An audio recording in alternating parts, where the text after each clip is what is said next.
Waheshimiwa, naomba tukae. Hajaapishwa bado, naomba tukae.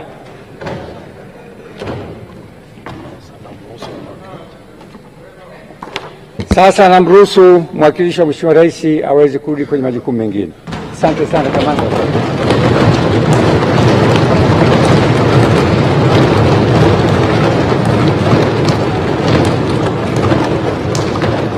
Hivyo kwa kutekeleza matakwa hayo kikatiba, nimemteua Mheshimiwa Daktari Mwigulu Lameck Nchemba mbunge ili uteuzi wake uthibitishwe na bunge lako tukufu kwa waziri mkuu wa Jamhuri ya Muungano wa Tanzania, na kutakia majukumu mema. Mungu ibariki Tanzania. Daktari Samia Suluhu Hassan, Rais wa Jamhuri ya Muungano wa Tanzania.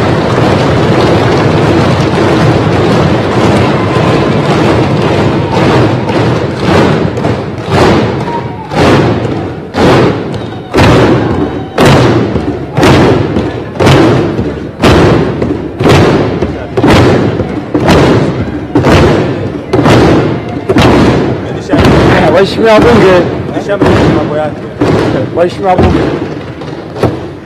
kwa vile jina hili likija hapa ni siri, naahirisha bunge kwa nusu saa ili katibu akandae, na sitisha bunge nusu saa ili katibu akandae ballot paper. Mwigulu Lameck Nchemba miaka yake 50 hivi sasa. Alizaliwa Januari 7 mwaka 1975. Pasi na shaka wananchi kutoka Makunda pale wilaya Iramba watakuwa na ndelemo, vifijo na vigeregere. Kijana wao kutoka Singida ndiye ambaye ametajwa hapa kuwa waziri mkuu ajaye wa Jamhuri ya Muungano wa Tanzania. Watakaothibitisha ni bunge kama ambavyo ibara ya 51 ya Katiba ya Jamhuri ya Muungano wa Tanzania fungu la pili linavyosema, na majukumu yake yakiwa katika ibara ya 52. Mwigulu Lameck Nchemba naye alikuwa aamini ni kama alihemewa baada ya jina lake kutangazwa kwa yale ambayo yalikuwa yanatokea. Imemshangaza kwa uso wake ulivyokuwa. Kwa kinachoendelea hapa sasa ni kwenda kuandaa karatasi ambazo zitahusika katika kumthibitisha hapa bungeni na kwa bunge wote. Mwigulu Lameck Nchemba, waziri wa fedha katika awamu iliyopita, amepitia katika njia mbalimbali hadi katika uongozi wake katika nchi hii ya Tanzania. Tunafahamu yeye ni kada wa Chama cha Mapinduzi. Tangu Machi 31 mwaka 2021 amekuwa waziri wa fedha wa Jamhuri ya Muungano wa Tanzania, akifanya majukumu hayo kwa nafasi hiyo, na tumekuwa tukishuhudia katika miaka mingi ya fedha katika upitishaji wa bajeti kile ambacho amekuwa kikisaidia serikali, na pongezi zinamiminika kwake sasa hivi akiendelea kuhemewa. Tutafahamu baadaye wabunge watampitisha ama itakuwaje.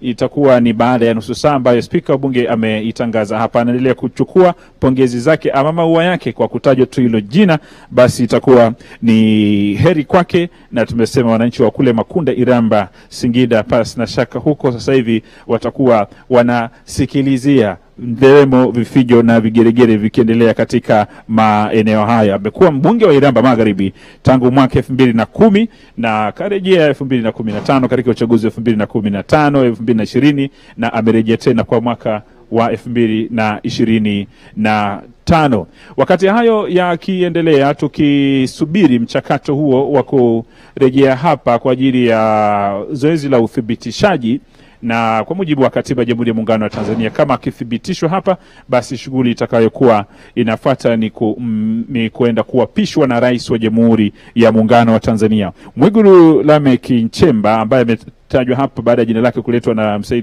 mpambe wa Rais Brigadier General Nyamburi Mashauri kwa spika wa Bunge la Jamhuri ya Muungano wa Tanzania, na hayo ambayo yamewekwa hadharani yanasubiriwa huku pongezi zikiendelea kumiminika kwake. Tupitie tu baadhi ya mambo ambayo yanamweka Mwigulu Nchemba katika nafasi hiyo na uzoefu wake kwenye utendaji. Huyu ni mchumi mbobezi kabisa, daktari wa uchumi, Dr. Mwigulu Nchemba, na tunakumbuka Mei mwaka 2020 yeye aliteuliwa kuwa waziri wa Katiba na Sheria baada ya kifo cha aliyekuwa waziri katika wizara hiyo, Dr. Augustine Philip Mahiga. pitia katika nafasi mbalimbali ikiwemo waziri wa mambo ya ndani ya nchi, lakini pia waziri wa katiba na sheria, na sasa nafasi akichukua itakwenda kumtengeneza kuwa waziri mkuu wa 12 wa Jamhuri ya Muungano wa Tanzania. Tangu taifa letu lipate uhuru mwaka 1961, muungano wa Tanganyika na Zanzibar, tukapata Jamhuri ya Muungano wa Tanzania mwaka 1964. Hii shughuli Mwalimu Julius Kambarage Nyerere yeye akisimama kwenye jukwaa kama waziri mkuu wa kwanza kabla ya kuwa rais wa Jamhuri ya Muungano wa Tanzania mwaka 1961, lakini akampisha mzee Mfalme Rashid Kawawa ili yeye aende kukijenga chama. Lakini baadaye tulipokuwa jamhuri mwaka 1962, uga ukarejea kwa mzee Kawawa na Julius Kambarage Nyerere yeye akawa rais wa Jamhuri ya Muungano wa Tanzania.